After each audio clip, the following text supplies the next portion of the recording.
Yeah? Okay, great. Then, hello everyone and welcome. Thank you all for joining us today for this Microsoft Reactor live stream event. My name is Erika and I am the program manager at Microsoft Reactor in Stockholm. Before we begin, I'd like to quickly review two items, our code of conduct and the event guidelines. I would also kindly like to ask you to check in via the link above and use the event ID 13984. Thank you for that. And then just a quick word about our code of conduct. Microsoft is dedicated to empowering every person and every organization on the planet to achieve more. Please be aware of others, be friendly and patient, be welcoming and respectful, be open to all questions and viewpoints, be understanding of differences, and be kind and considerate to others. Thank you. A few words about our given lines. This event is being recorded. And it will be uploaded to the Microsoft Reactor YouTube channel. So please make sure that your camera is off if you don't want to be seen. If you have any questions throughout the event, feel free to drop the questions in the chat at any time, and Christopher will make sure that to answer your questions at the end of the event. If you need closed captioning, it is available. To turn it on, click on the CC or live captioning icon at the bottom of your screen. If you do not see this icon, you may need to go into the session settings, which will look like these three little dots, and then select turn on live caption. Thank you. And then now, let's move on to the reason why we are all here today. In today's session, we are joined by Christopher Maneu, a startup cloud advocate at Microsoft. Christopher will walk us through the process putting your IoT data at work with Azure. This session will run for approximately 60 minutes, with time for questions at the end as mentioned. Now, let's welcome Christopher. And Christopher, thank you for joining us today and hosting this session in the July IoT series. I think it is now time to hand over the word to you, and I will switch off my camera now, but I'll be here in the background if I'm needed. Yeah, thank you. Thanks Thank a you, lot. Erika. Hi, everybody, and welcome to the session. Let me share my screen now, so you can see the slides and also my live demos. So this session is about going from IoT data to meaningful data. If you are brand new to IoT, that's great. I will do a quick intro about what is IoT data. And if you want to learn more, this month we hosted a full range of events and content in the July IoT, and you will find the link to access all the July IoT content later on. My name is Christopher Maneu. I'm a startup developer advocate focusing on IoT technology. I'm based in France. And if you have any question after this event, feel free to reach out to me on LinkedIn or on Twitter at cmaneu. So why we need to talk about doing something with IoT data? The fact is, when you deploy an IoT solution, it probably costs you a lot of money. If you're just doing it on a personal level, like adding some temperature and humidity sensor in your house to measure things, or if you have garden or a greenhouse and you want to measure a few things, then it's probably pretty cheap. A bunch of Arduino devices, Raspberry Pi, and you can start doing IoT things on a budget. But if you're an organization and you need to deploy hundreds, thousands, or millions of devices, then it has a lot of costs. And what we saw in customer adoptions is a lot of customers start to deploy IoT projects, but don't really use all the data collected as they should. The fact is, the value of IoT deployment comes from two different things. The first things the first value you got from deploying IoT devices is in what we call the cyber model.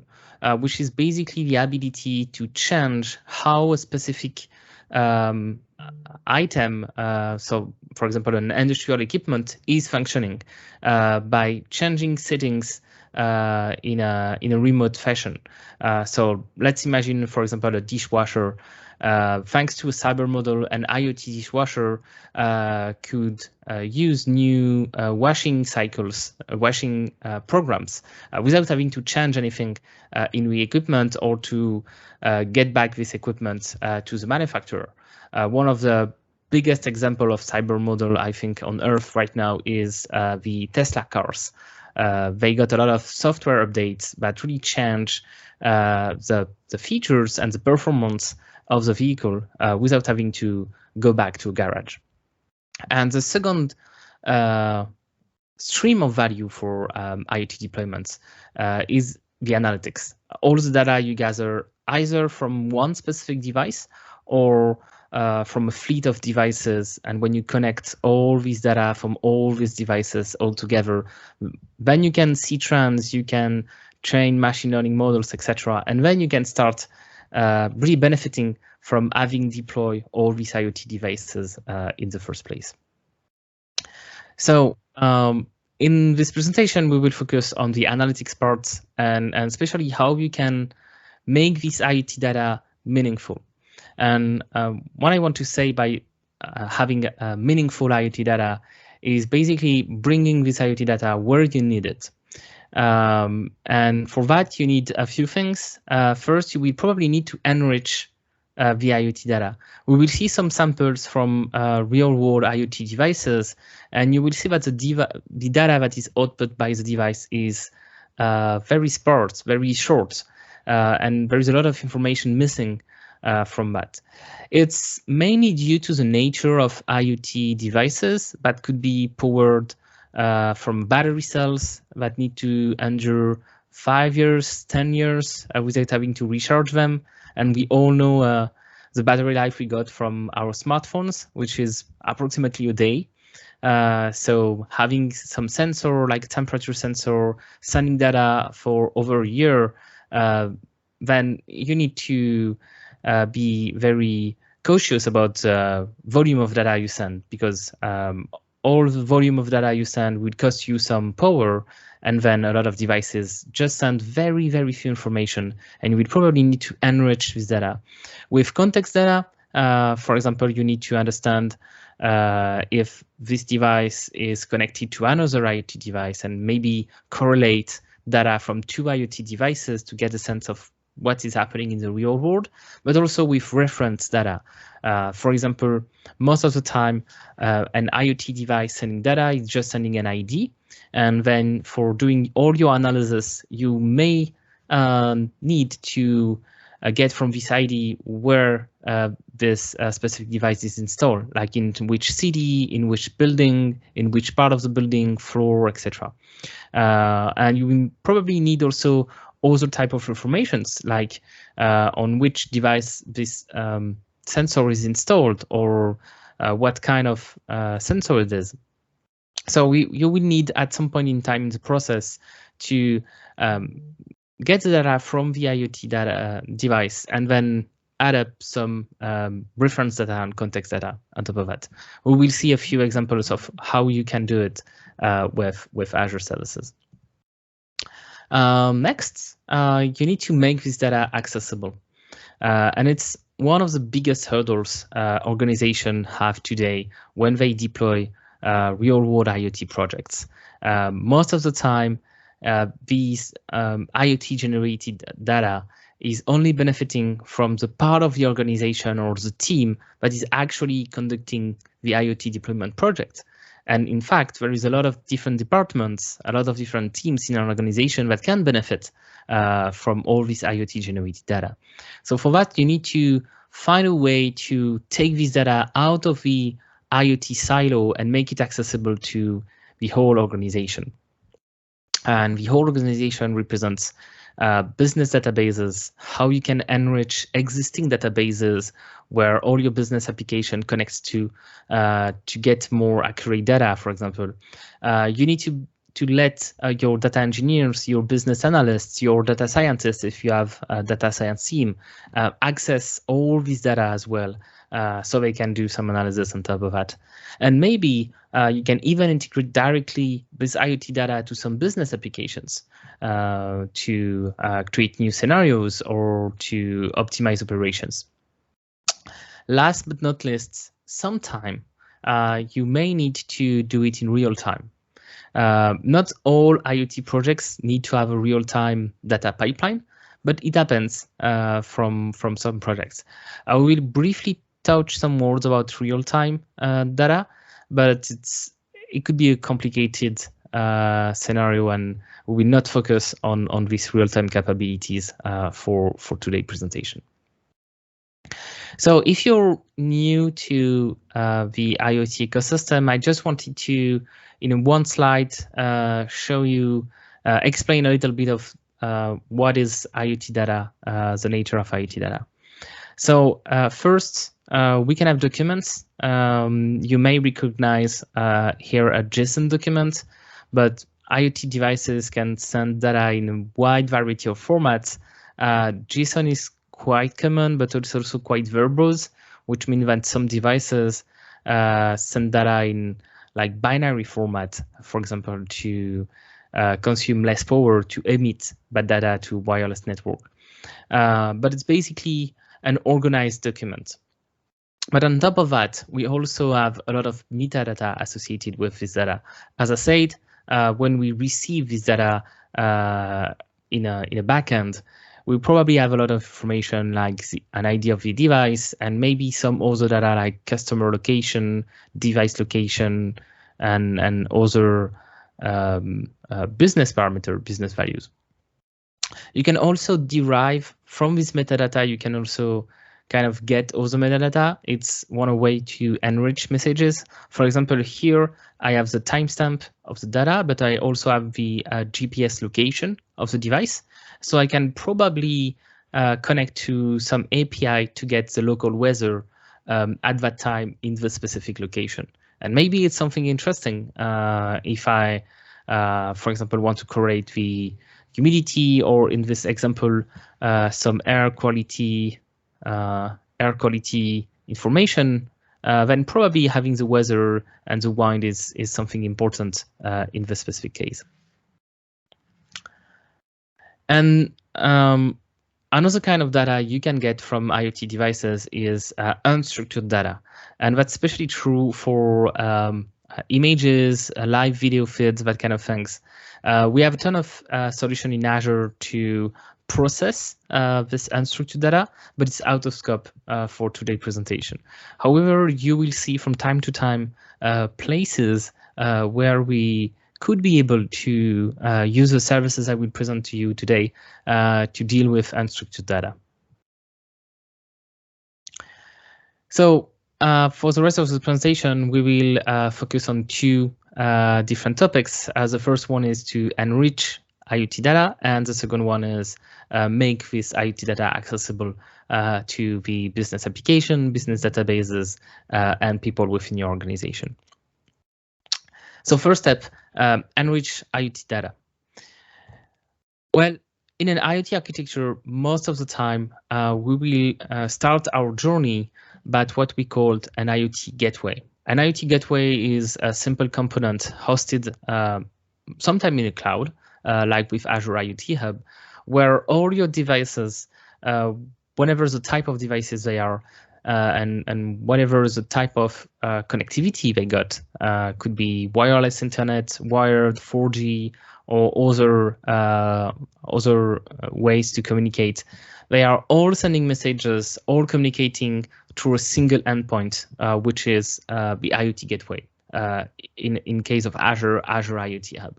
And then within Azure IoT Hub, you will see that we'll be able to route this data to different endpoints, to different other services to store and process this data. And at the right of my screen, for now I've just put one case, which is Power BI, which is a reporting and analytics tool. But obviously, we will see during the presentation that I will add other services. But basically, behind, at the left of this box, we have the real IoT devices, and at the right of this box, we have our user, our data consumers. Okay. So first thing we need to do is probably to enrich this data closest to the source of this data, which is Azure IoT Hub. We will talk about where to store this IoT data, but most of the time you will have two types of stores. The first one is classic databases. So every developer on your organization can access this data. But most of these classic databases cannot scale up to the IoT data volumetry. IoT data could be immense and could generate a lot of different events in a short period of time. And most of the classical databases cannot keep up with this amount of data. That's why we will also leverage other data storage options. And in this case, a data lake and with the Azure Data Lake service. So the first thing I wanted to show you is how we got from the Azure IoT Hub to something quite classical in storing data, which is a SQL database. And for this, we will use a service called Azure Stream Analytics. Azure Stream Analytics is a service that helps you to process in real time a stream of events coming from different sources, including Azure IoT Hub, to enrich data directly from Azure Stream Analytics, and then to store this data in different type of outputs. In this example, I will use Azure SQL and a storage account, but you can use Azure Stream Analytics to store in the wider range of services. One of the cool things Azure Stream Analytics can do is also do some aggregations on your data before storing it. So for example, let's say you have an Azure IoT Hub with 1,000 of devices connected to it. That generates, I don't know, 1 million events per second. But you don't want to store 1 million events line per second in your database. Maybe what you need is just an average temperature every hour, something like that. Then you can do this kind of computations with Azure Stream Analytics, which is very handy because Azure Stream Analytics is a fully managed service. You will see that it's very, very simple to get started with. And then you can leverage existing databases without having to re-architect all your application to get from raw IoT data to something that you can use directly in your business applications. But sometimes you need to make some advanced computations on the IoT data you receive, or maybe the enrichment process is a bit complex because you don't have all the data at hand, like in the sample I will show you. So maybe you need to, I don't know, query external services or APIs to get additional information. Maybe you need to do some machine learning inference onto the data you got from the Azure IoT Hub. So in these kind of cases where you need to heavily process your data, you may use other data integration services, including Azure Data Factory and Synapse Analytics. I will show you a quick example of this in the demo. So let's switch to the first demo of this presentation, where I will go from having some devices connected to the IoT Hub to using Stream Analytics in a first time, and then Synapse pipelines to enrich this data and store this data onto other data source. During the demo and even during the presentation, feel free to ask any question you have in the chat window. I will keep a look on the chat window to answer your question online. So let's switch to my Azure portal. And the first thing I wanted to show you is the Azure IoT Hub. So as I said, Azure IoT Hub is an IoT gateway. So basically, I declare in the IoT Hub all my IoT devices, and then all my IoT devices can connect and send messages to this IoT Hub. And on the other side of IoT Hub, I can route all the incoming messages to different destinations. Here I will I have especially configured to send all the incoming messages to the data lake and also to Event Hub. I will explain that in a later demo. And there is a first thing you can do here for enriching your messages, but here you can really add a very few informations into the IoT data. One thing you could do is to enrich all of the incoming messages from the device with a tag from the device itself. So if I go to my IoT devices and click at one, for example, and I click on device twin, I can specify here some tags. So tags is just a list of key values, and this is something that is stored by Azure IoT Hub. So for example, here I could have added tags, which is, if I remember correctly, an array, and say customer ID equal ABC company, for example. And when I store that, when I save that in here in my device twin, then I will be able to tell Azure IoT Hub, hey, when you send a message to the data lake, please add a property where the value is in fact twin.tags.customer ID. So it's an customer ID, and I will select one endpoint, which is data lake.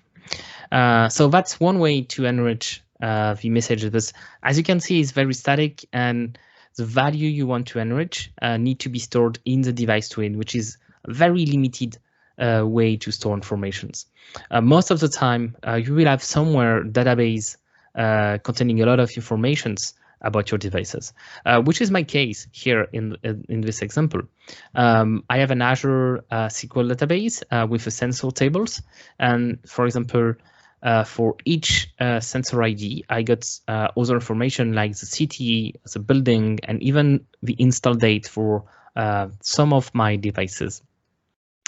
So let's switch to another service, which is Stream Analytics. So as I said, Stream Analytics is a hosted service that basically allows you to process a stream of events, a stream of data, without having to manage anything in terms of deployment, etc.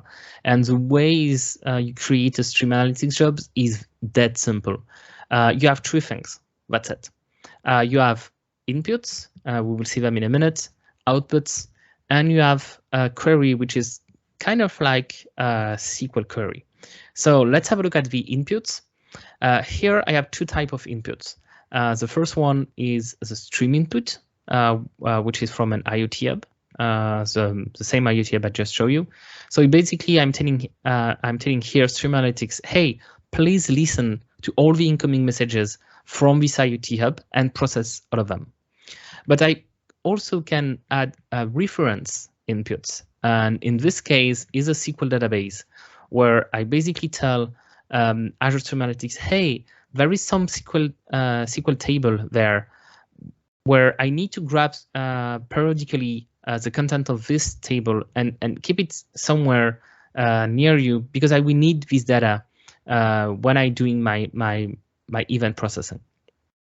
So here I'm just connecting to the database I just showed you and selecting all the sensors data. So that's all for the inputs. Very simple.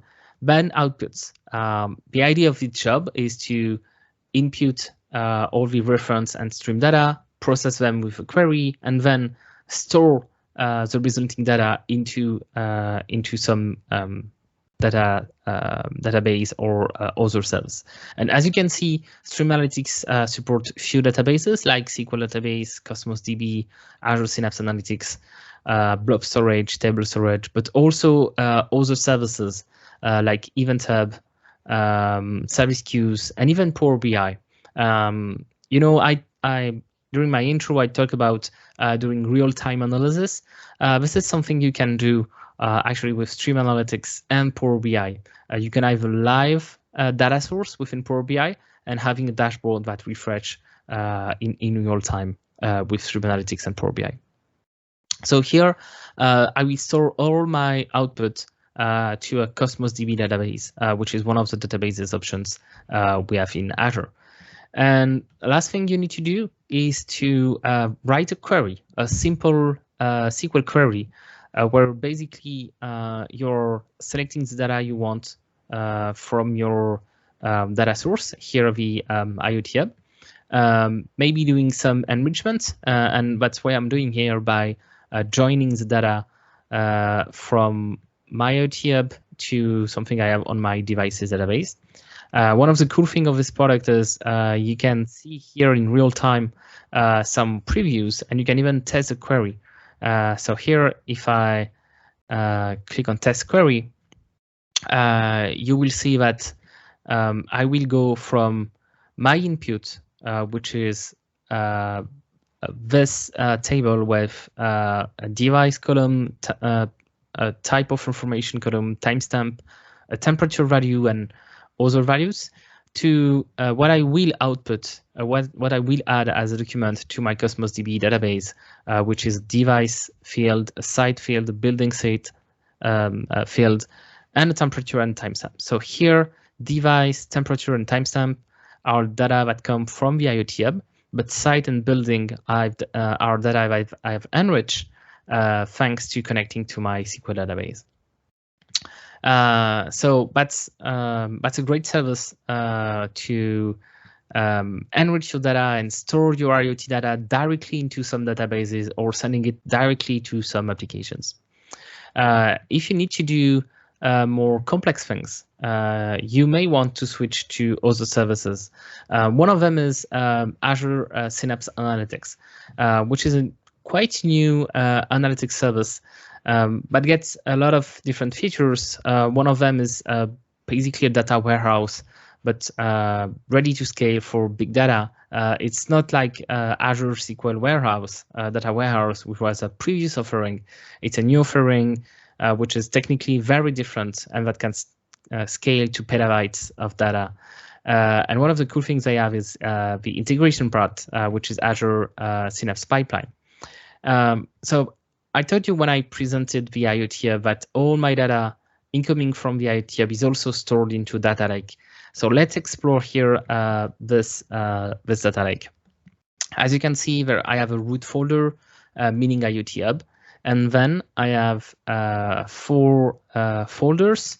And if I go on one of them, I have 1 per year, 1 per month, 1 per day, 1 per hour, and then 1 file per minute. And if I take a look at this file, for example, what you can see is I have a lines of JSON documents. So this file contains, I don't know, hundreds of lines, and each line is one single JSON document. And I need to find a way to process this file. And maybe I want to run some complex algorithm on each of these files.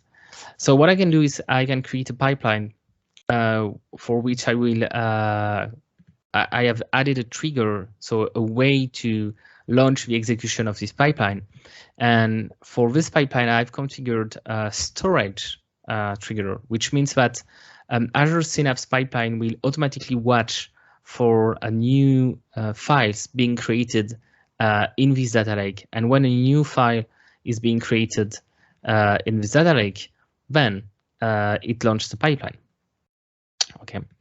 And in this pipeline, I have 2 quite complex tasks. The first one is I'm calling an Azure function, which is a serverless function. It's basically a code block that I will execute. I do some advanced computation on my data. And then I have some data scientists in my team that created a notebook, a Jupyter notebook, that do some AI inference based on a lot of stuff I don't really understand, and store the result of this inference in a specific Cosmos DB. And here in this pipeline, I will just be able, by just drag and dropping things and connecting blocks to call an Azure function and store all these informations into a notebook. So Synapse pipelines and Azure Data Factory could be interesting if you have much more complex scenarios that just not involved joining two data sets together, but really manipulating the data and doing computation over the data. Then it's something you can do. And then you can store all this data into different data stores. So let me switch back to the slide. So we just saw how you can very easily process incoming IoT data, enrich them, and also store them into different data stores thanks to Azure Stream Analytics. And we also saw that you can leverage Azure Synapse Analytics and especially Azure Synapse pipelines to implement more complex integration scenarios. Second part of this presentation is about how to make IoT data accessible. And to answer this question, I've made a simple table that needs to be completed, but it gives you a first overview about who needs to access your IoT data. If we talk about personas, type of people within your organization. First, we have developers of other services and other applications within your organization. As I said before, most of the IoT projects I saw onto customers are projects where IoT data is not something that is holistic, but it's really constrained to a specific silo, a specific part of the application. So we will try to see in the next couple of minutes how you can unlock the other developers in your organization to reuse this data coming from IoT devices. And most of the time, developers need different type of data. They may want to have access to the raw data to do advanced computations, but most of the time, they really need two types of data. They either need an event stream if they want to create a real-time event. So let's say, for example, you're working for a shipping company and you want to implement an advanced delivery notification, like receiving your customers. You want your customers to receive a delivery notification when the delivery truck is up to 3 customers near to 3 customers before your delivery. And you have a GPS IoT device into every delivery truck. Then in that case, you will need to have access to an event stream to process it in real time and to implement maybe Android or iOS notification or sending an SMS message or something else. Sometimes you just need, as a developer, some aggregated data to display it or to store it onto some database you have. So, for example, if we took our shipping company example, maybe you want an average delivery time for every enterprise using your services. In that case, you don't really need access to all the raw data, and probably the developers don't want to make all the computation themselves. They just want to access to something that is already somewhat aggregated, computed. We will see there is a different tools in the next demo to handle the scenario. Then we have a specific case if you have data scientists. So if you have data scientists, they will probably train some machine learning models to do things. And in that case, they will need access to the raw data. Any aggregated data most of the time will not be sufficient to train machine learning models. So in that case, you will need to leave them with all the data coming from the sensor themselves. Maybe enrich, maybe not. Maybe they will enrich it themselves on their data pipeline. And most of the data scientists use tools like Data Lake to access and store the data, and notebooks like Jupyter Notebooks to crunch data and train their machine learning models. So we will see an example of that in the next demo. Then you may have some data or business analysts that create dashboard and reportings for all your organization. In that case, they will probably just need some aggregated data. The caveat here is depending on their use case, they may need some aggregation that you haven't planned for. So how we can make accessible aggregated data to their needs without having to redo a lot of computations. And we will see, we will introduce a new type of database here, a time series database with the time series insight service that allows people to do a lot of computation onto time series data very quickly, very efficiently. And last but not least, the end users, people using your applications and services.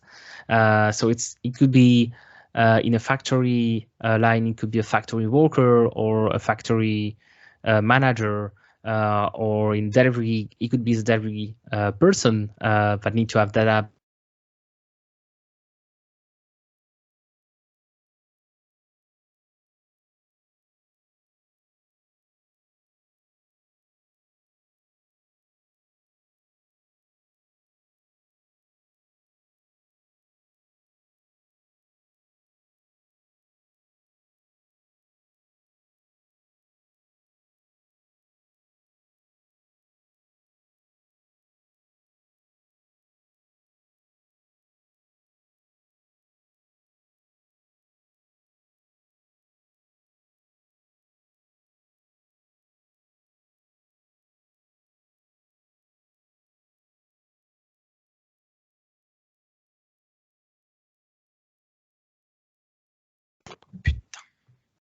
Hello, I am back, I think.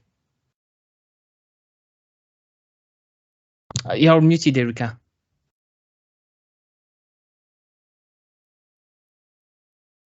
But Yeah, I'm sorry. back, right? Yes, you are back now. Yes. Okay. Okay. We lost you there for a second. All right. Yeah. Continue. Thanks. Yeah, sorry for the interruption. Yeah, I was talking about the end users. Most of the time when we create an IoT project, we don't think about the end user, the factory line worker, or the salesman, or all this type of people and jobs in your organization. But they can really oh.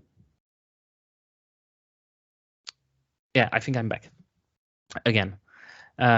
Hopefully everything will work for the rest of the session. And for these people, maybe the tool of trades will be Power BI or Teams, or even they are not using any Microsoft product because they have like a sales application, let's say Salesforce, for example, and they need to have all this IoT data to come right into this tool and not into a specific IoT data tool. One of the things that can really be helpful if we go beyond just getting this data accessible is getting this data actionable.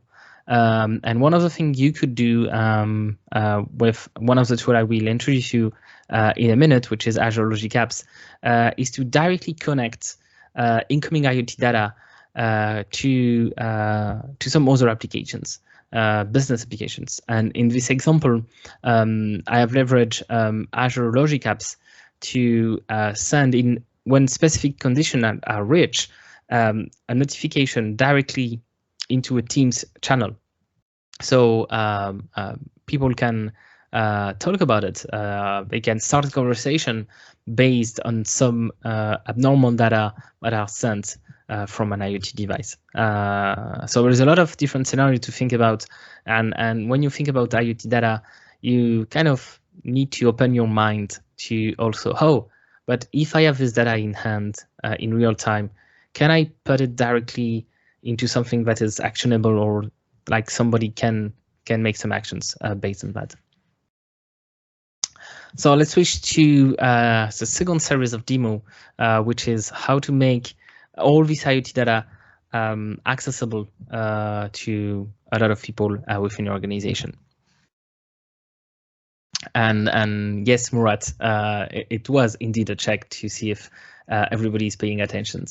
Do not hesitate if you're paying attention to send some questions directly in the chat window. So let's switch to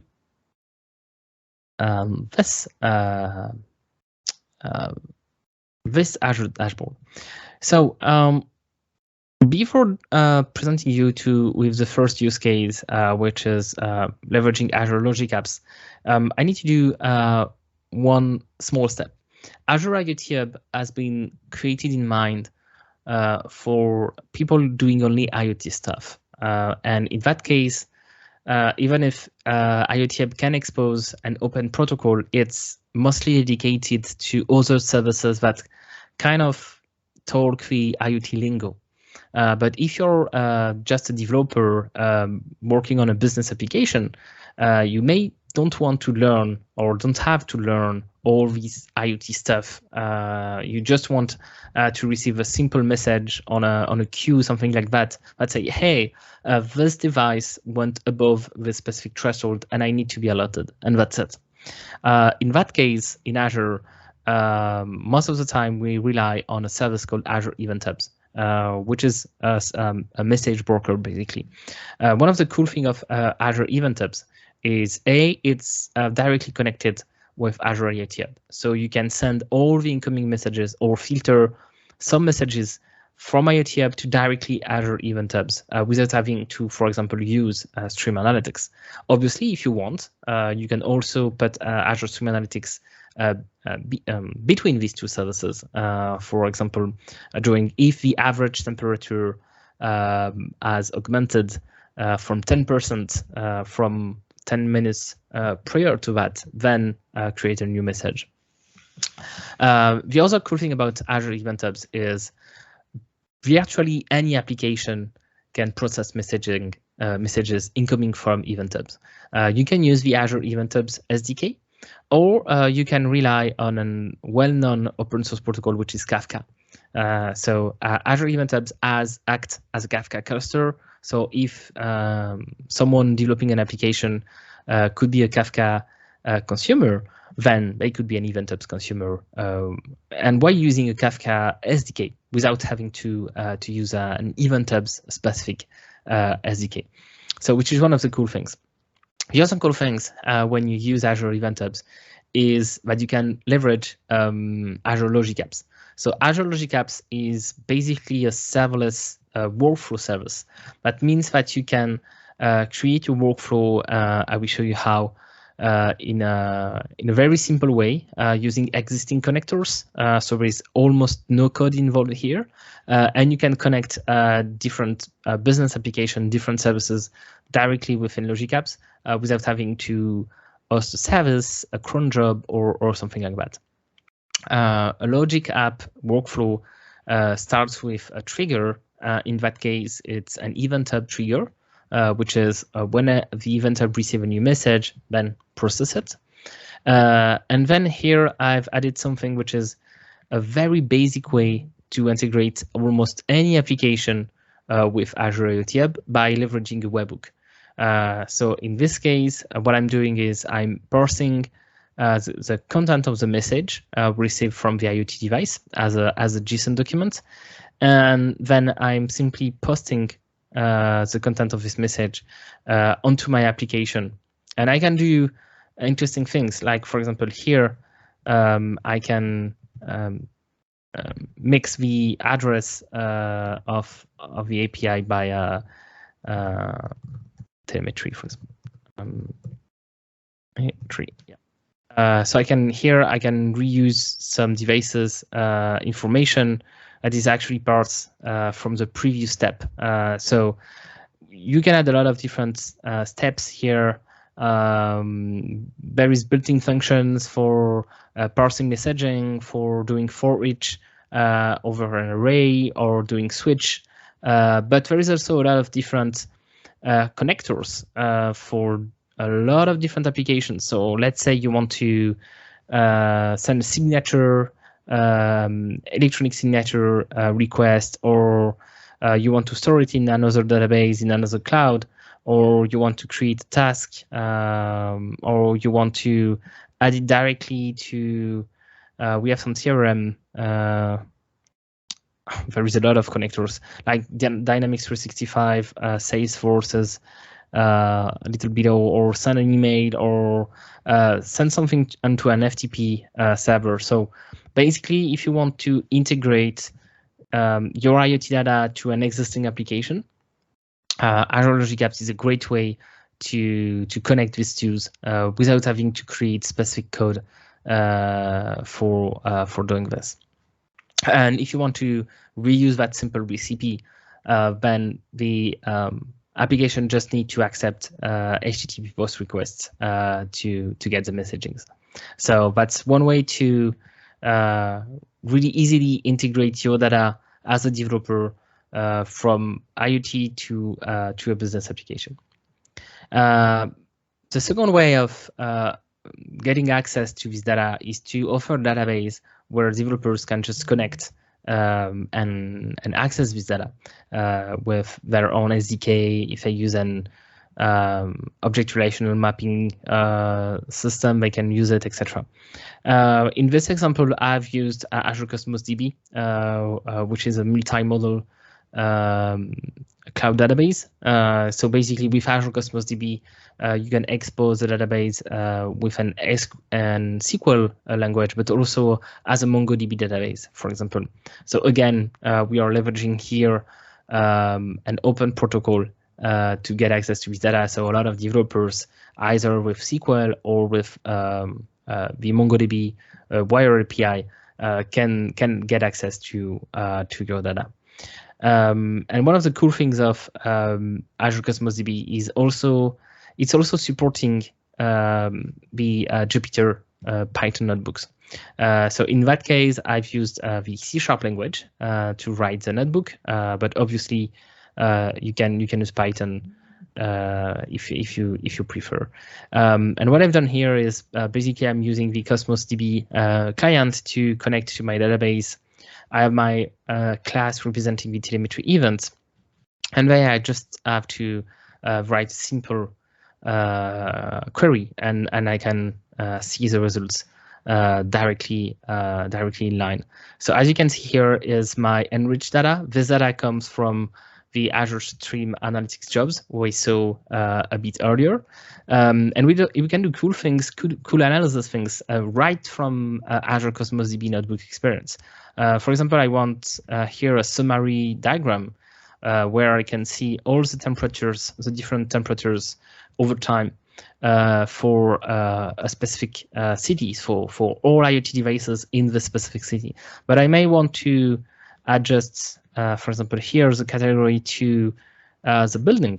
And then what I can see is between these two buildings, we have very different temperature settings over time.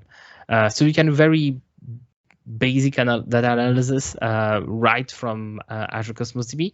And because you got an APIs in a lot of different languages, and if not, if you're using a language that is not supported by Cosmos DB natively, then you have an HTTP API or you have the MongoDB API as well. Again, virtually any developer will be able to access this data. But as we saw earlier, there is a lot of other profiles in the company, and for example, business analysts, they could be able to write some queries, but they want to get access to this data maybe without having to write any code, because they may be able to write some SQL code, but not some Java or C# code. And we have another tool in our toolbelt, which is Time Series Insights, which is a service to ingest and analyze time series data that is, again, directly connected to Azure IoT Hub.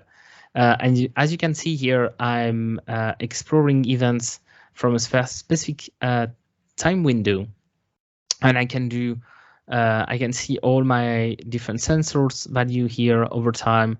I can, for example, select specific time window and get very quickly some statistics about the average, minimum, maximum temperature of all my different devices. I can change the time window, and within seconds, I get access to all these results. And I can go even further by sharing all this data to, let's say, for example, Power BI. So if you don't know Power BI is dashboard and data analysis tool. And a lot of people don't know that it's actually free. If you just use this Power BI desktop version without using the online service, it's actually free. And what you can see here is a temperature chart that is made directly from time series insight.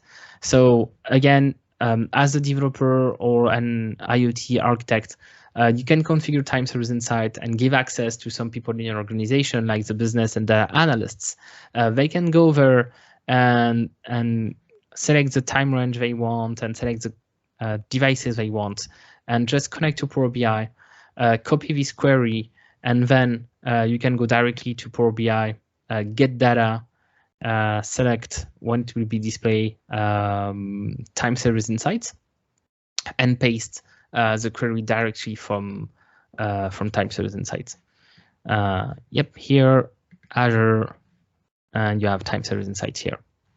But as a developer, maybe you could also leverage time series insights in a different way, because time series insight is also just a database. It comes with this great UI, but if you want, you can leverage this time series insight SDK, JavaScript SDK, to create customized visualizations for your data. So here, for example, I have a factory line that is displaying some data in different ways, but I can go even further and create my own graphics.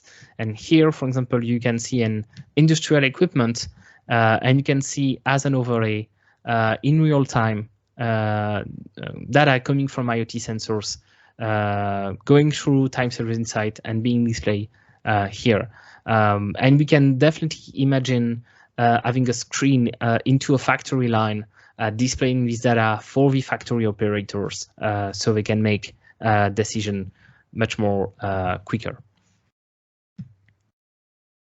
Let me switch back to the slides. Yep. So if we try to summarize what we saw today, we saw a lot of different services, and all of them are in this picture here. Again, on the left, we have our IoT Gateway, which is Azure IoT Hub. On the right, we have all the services and application that end user will be using at some point in time in their journey. And you will find between all the different services we used to process and enrich, to again process and enrich, to consume, to store all this IoT data and make this IoT data accessible.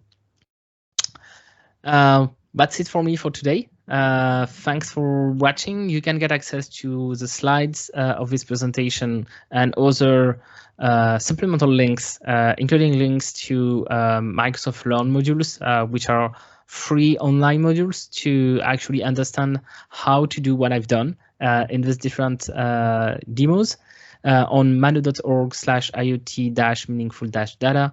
Again, you can join me on Twitter and LinkedIn @cmaneu. And we have a few minutes left to answer any question you may have. So feel free to ask the questions directly in the chat window. I don't know, Erika, if you can unmute everybody. So if someone wants to ask a question live, you can also do so. Yes, I'm on it. Yes, thank you so much, Christopher. I am going to unmute now, everyone. Just give me 1 second, please. Yes. So while you're doing this, we have a few questions already. Currently, yes, we will post a link to the slides. If you go on that link, maneu.org/IoT meaningful data, you will have access to the slides. Question from Murat: Are these tools free for you as an educator, I presume, and for your students? Yes and no, depending on the tools. So first, when you create a new Azure account, you have like a free trial with some credits, and then with some free services for some time. For example, the IoT Hub, there is a free tier with the IoT Hub, so you could be totally free. For Azure Functions and Logic Apps, you also have a free tier. For SQL or Cosmos DB database, you have a free tier, but it's limited in time. And for other services like Synapse or I think also Stream Analytics. I'm not sure Stream Analytics have a free tier, but most of the services can also have a kind of a serverless offering, which means that you just pay for what you use. So if you're just doing like a lecture or an introduction or a workshop, you will probably be into the free tier limits. Students have access to specific offers, so they can go to. I will try to give you the direct link, but it's like azure.com/students. When they register with the university email address, they get access to a specific free account.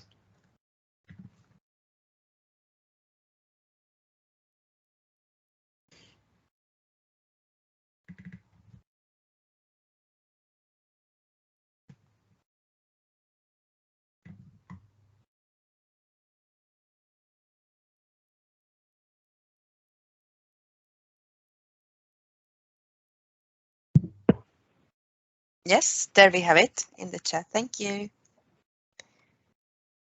Yeah. I enabled everybody's microphone so that if you want to ask somebody, if somebody wants to ask Christopher any question, then you can just unmute yourself now. If not, then I think we've wrapped this up on this beautiful Tuesday. Well, shortly evening here at my time zone. I don't know where everybody else is, but yeah, I will just share my screen now, if that's okay.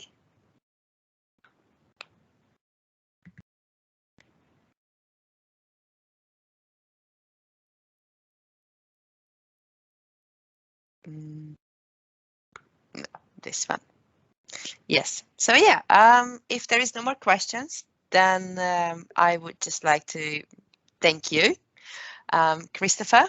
Thanks a lot for this fantastic session today. I hope everybody enjoyed it and you learned something new.